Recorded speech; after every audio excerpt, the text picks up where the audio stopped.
കുറ്റിപ്പുറത്ത് ഭാരതപ്പുഴയിലേക്ക് ചാടിയ യുവതിയെ ഫയർഫോഴ്സും നാട്ടുകാരും ചേർന്ന് രക്ഷപ്പെടുത്തി. പാലക്കാട് കുമ്പിടി കൂടല്ലൂർ സ്വദേശിയായ 38-കാരിയായ യുവതിയെയാണ് ബുധനാഴ്ച വൈകുന്നേരം പുഴയിലേക്ക് ചാടിയത്.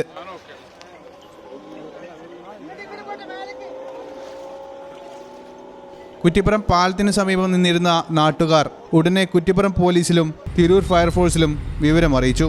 തുടർന്ന് യുവതി ഭാരതപ്പുഴയുടെ തുരുത്തിൽ തങ്ങി നിൽക്കുന്നത് നാട്ടുകാരുടെ ശ്രദ്ധയിൽപ്പെട്ടു. ഈ വിവരം ഫയർഫോഴ്സുമായി നാട്ടുകാർ പങ്കിട്ടു.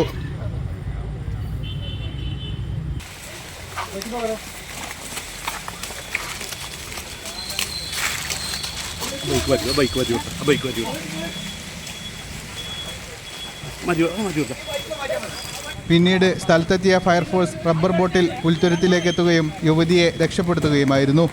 നാട്ടുകാരുടെയും പോലീസിന്റെയും ഫയർഫോഴ്സിന്റെയും നേതൃത്വത്തിൽ യുവതിയെ കുറ്റിപ്പുറം താലൂക്ക് ആശുപത്രിയിൽ എത്തിച്ച് ചികിത്സ നൽകി. കുറ്റിപ്പുറത്തെ സ്വകാര്യ ഹോസ്പിറ്റലിന് സമീപത്തു നിന്നും യുവതിയുടെ സ്കൂട്ടറും മൊബൈൽ ഫോണും കണ്ടെത്തിയിരുന്നു. സംഭവത്തിൽ കുറ്റിപ്പുറം പോലീസ് അന്വേഷണം ആരംഭിച്ചു.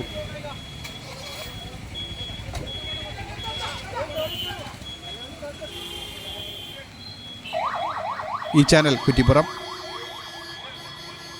നമ്മുടെ ആഘോഷങ്ങളിൽ ഈ പാരമ്പര്യവും പങ്കാളികളാണ്. ഒരു ദേശത്തിന്റെ ആഭരണ സംസ്കാരം രൂപപ്പെടുത്തിയവർ.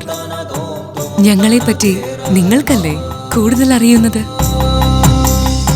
പരിശുദ്ധിയുടെ സുവർണ പാരമ്പര്യം. Hayath Golden Diamonds, Valanchery.